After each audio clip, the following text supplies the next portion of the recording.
Hello everyone, welcome to my YouTube channel. मैं हूं आनंद मिश्रा। आज के इस वीडियो में हम लोग बात करने वाले हैं BSc second year organic chemistry में एक हमारा टॉपिक चल रहा है इलेक्ट्रोमैग्नेटिक स्पेक्ट्रम। पिछली वीडियो में हम लोगों ने बात किया था इलेक्ट्रोमैग्नेटिक स्पेक्ट्रम के टर्म में ही कि क्या होता है principle of spectroscopy, what is the spectroscopy, what is the absorption spectroscopy. Previous video में हम लोगों ने इन सब चीज़ों के बारे में बात किया था, प्रॉपर आपने नोट्स बनाया था। इस वीडियो में हम लोग बात करने वाले हैं स्पेक्ट्रोस्कोपी, जो एब्जॉर्प्शन स्पेक्ट्रोस्कोपी है उस पे एक लॉ है जो बहुत ही ज़्यादा इंपॉर्टेंट लॉ होता है, वो है लैम्बर्ट्स लॉ। तो हम इसी को आज यहाँ पर इस वीडियो में कवर करते हैं। आई होप कि आपने यहाँ पर एक पेन और कॉपी रखा होगा। आप मेरे साथ यहाँ पर नोट्स बनाते चलिएगा, आपके लिए बहुत ही ज़्यादा बेनिफिशियल रहेगा। अगर आप बीएससी कर रहे हैं और आपका यहाँ सेकेंड ईयर है तो ये लगभग हर साल यूनिवर्सिटी के एग्जाम में आता रहा है, पूछता रहा है what is the Lambert's law या what is the Beer's law. तो हम इस वीडियो में लैम्बर्ट्स लॉ को डिस्कस कर लेंगे। नेक्स्ट वीडियो में हम लोग बात कर लेंगे आपका बीयर्स लॉ। ठीक है, तो लिखते चलिएगा आप लोग what is the Lambert's law. According to this law, when a beam of monochromatic radiation is passed through a transparent homogeneous absorbing medium, then the rate of decrease of intensity of radiation with thickness of the absorbing medium is directly proportional to intensity of the radiation। ठीक है, क्या है इसका meanings? कह रहा है कि जब हम किसी मोनोक्रोमेटिक लाइट के बीम को इंसिडेंट करेंगे या पास कराएंगे through a transparent homogeneous absorbing medium, तो होगा क्या? The rate of decrease of intensity of radiation with thickness of absorbing medium. जो इंटेंसिटी के रेट में कमी होगी विथ रिस्पेक्ट टू थिकनेस, वह डायरेक्टली प्रोपोर्शनल टू होगा इंटेंसिटी ऑफ रेडिएशन। ठीक है, कहने का मतलब ये है कि जब हम किसी मोनोक्रोमेटिक लाइट के बीम को पास कराएंगे किसी एब्जॉर्बिंग मीडियम से, कोई ट्रांसपेरेंट होमोजेनियस आपका यहाँ पर मीडियम है, तो होगा क्या कि उसके जो इंटेंसिटी है रेडिएशन का उसमें कमी हो जाएगी। किसके रिस्पेक्ट में? विथ रिस्पेक्ट आपका विथ थिकनेस के साथ साथ उसके जो इंटेंसिटी है उसमें कमी होगी। वो जो इंटेंसिटी में कमी होगा उसका जो रेट है वह प्रोपोर्शनल टू किसके होगा? वह प्रोपोर्शनल टू होगा इंटेंसिटी ऑफ रेडिएशन की कितने इंटेंसिटी का रेडिएशन उस पर हम लोग एब्जॉर्ब हुआ है या फिर हम लोग इंसिडेंट किए हुए हैं। ठीक है, मैं आपको यहाँ पर मैं ग्राफिकली यहाँ पर एक डेटा के हिसाब से समझाना चाहूँगा। जैसे कि मान लीजिए कि यह हमने एक मोनोक्रोमेटिक सोर्स लिया है ट्रांसपेरेंट होमोजीनियस मीडियम, ठीक है, जिसकी थिकनेस मान के हम ये चलते हैं कि ये थिकनेस क्या है? x है। ठीक है, जब हम इस पे लाइट इंसिडेंट करते हैं तो लाइट का रूल्स आप जानते हैं, मान लेते हैं वो I नॉट इंटेंसिटी की हमने यहाँ पर मोनोक्रोमेटिक बीम लाइट पास कराया।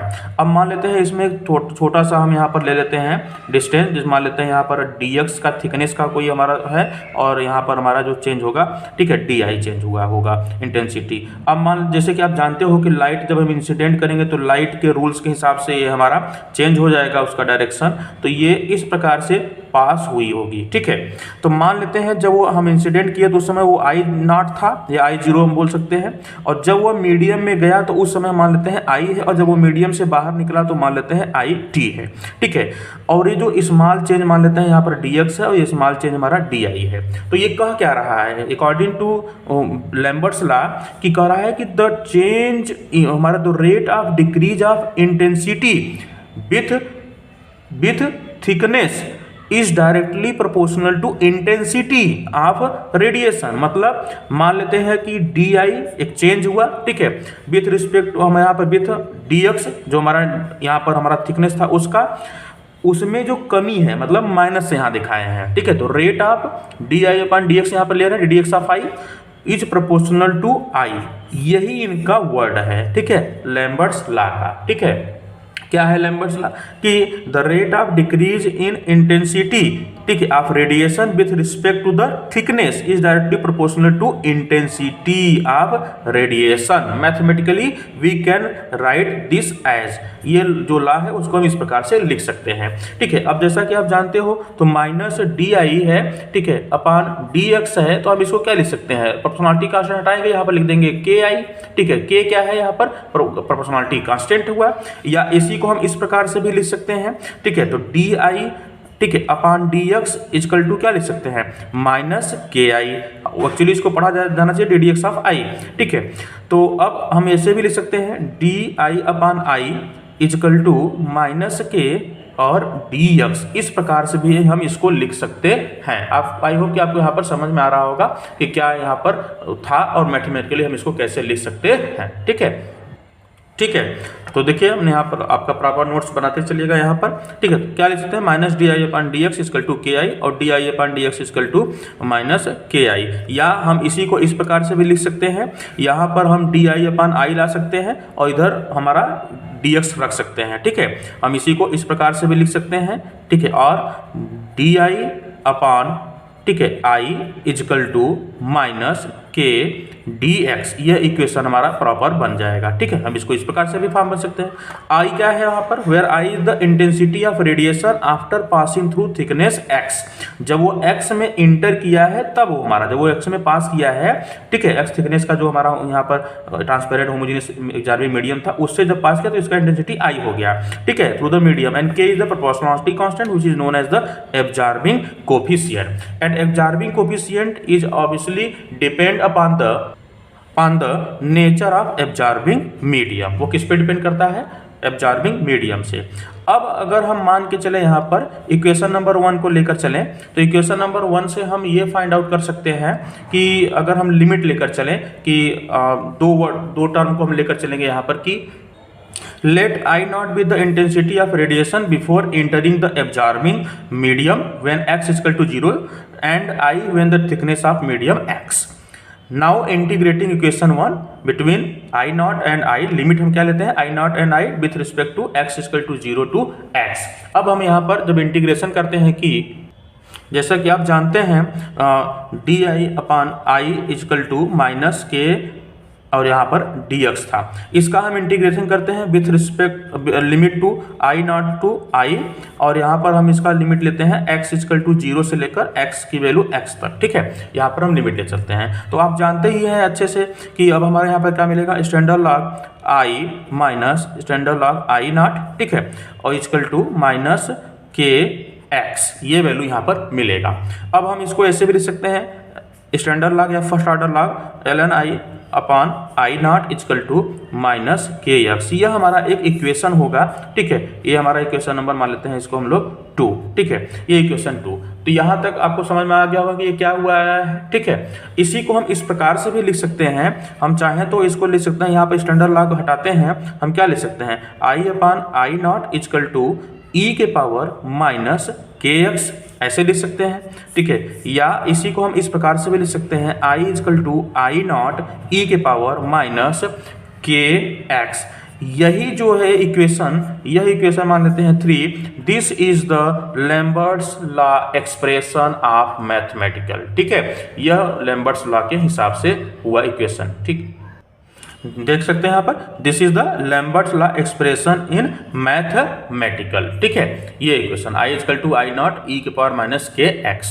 ठीक है, अब अगर हमको पता करना हो कि what is the intensity of absorb, ठीक है, एब्जॉर्ब रेडिएशन की इंटेंसिटी क्या हो, तो हम इस प्रकार से फाइंड आउट कर सकते हैं कि now the intensity of radiation absorb, I absorb लिखे यहाँ पर। ठीक है, is given by I absorb कैसे पता चलेगा, आई नॉट जो इंसिडेंट हम लोग किए थे उसका और माइनस जो मीडियम में जो हमारा इंटेंसिटी मिला था उसका, इन दोनों का हम डिफरेंस निकालेंगे तो हमारा जो इंटेंसिटी ऑफ एब्जॉर्ब रेडिएशन है वो पता चल जाएगा। ठीक है, तो I absorb is equal to I naught minus I naught e के पावर माइनस के एक्स, ये हम इक्वेशन नंबर यहाँ पे 3 से रख दिए हैं। ठीक है, आई नॉट की वैल्यू हम निकाले थे, तो आई एब्जॉर्ब इजकल टू क्या होगा आई नॉट आई माइनस ई के 1 माइनस ई के power minus K x. I hope कि यहाँ पर आपको कोई दिक्कत नहीं होगा, यहाँ तो आप समझ ही सकते हैं। अब हम आगे बात करने वाले हैं इक्वेशन 2 को हम किस फॉर्म में और लिख सकते हैं। इक्वेशन 2, ठीक है, may be written as, equation 2 may be written as. Equation 2 क्या था, standard log 1 upon I naught is equal to यहाँ पर हमारा था माइनस के एक्स, ये हमारा इक्वेशन नंबर 2 था। हम देखिए यहाँ पर फर्स्ट ऑर्डर लॉग या स्टैंडर्ड लॉग जो भी बोलते हैं हम यहाँ पर, ठीक है, इसको एलन को हम अगर लॉग बेस 10 लिखना चाहें, जैसे ऐसे लिखना चाहें लॉग बेस 10, तो हम क्या करते हैं, तो हम मल्टीप्लाई करते हैं 2.303 नंबर्स का, ठीक है, 2.303 का हम मल्टीप्लाई करते हैं तो log बेस 10 हो जाता है, ठीक है। तो I upon I naught is equal to minus K X, इस प्रकार भी लिख सकते हैं। अब हम log 10 base 10 upon I naught is equal to minus K upon 2.303, ठीक है, एक्स ऐसे भी लिख सकते हैं इसको। अब आप अच्छे से देख रहे हैं यहाँ पर के भी कांस्टेंट है, 2.303 भी हमारा क्या है, कांस्टेंट है। तो हम इसको ऐसे भी लिख सकते हैं log base 10 I upon I naught is equal to, ठीक है। अब इसके जगह हमने कांस्टेंट ले लिया अल्फ ए, क्या कांस्टेंट ले लिया ए, ठीक है, और एक्स माइनस, ठीक है। यहाँ पर मतलब कहने का ये है कि वेयर ए इजकल टू क्या है, ए इजकल टू है के अपान 2.303। भाई के भी कांस्टेंट है, ये नंबर भी कांस्टेंट है, तो इसके जगह पर हमने ये ले लिया, ठीक है।